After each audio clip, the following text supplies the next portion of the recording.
చూడండి నూనెలో చక్కగా వేగిపోతున్నాయి. వేగిపోయినాయి, తీసేద్దాం.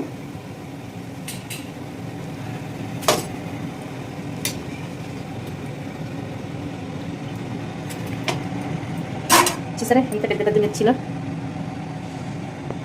ఇప్పుడు మళ్ళీ ఆయిల్లో వేసేద్దాం. ఏం లేదండి, జస్ట్ ఇలా ముంచేసేయండి, ఇలా గీరేసేసేయండి, ఇలా ఆయిల్లో నెమ్మదిగా డ్రాప్ చేసేసేయండి. ఇంతే, ఇంచుమించి ఇంకేం లేదు.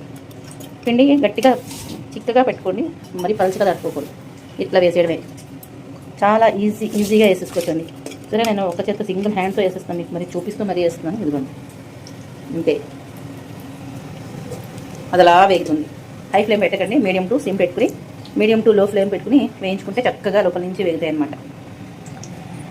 ఈ చలికాలానికి చక్కగా వేడి వేడి మిరపకాయ బజ్జీ ఇంట్లోనే మనం చేసుకుంటే మంచిది.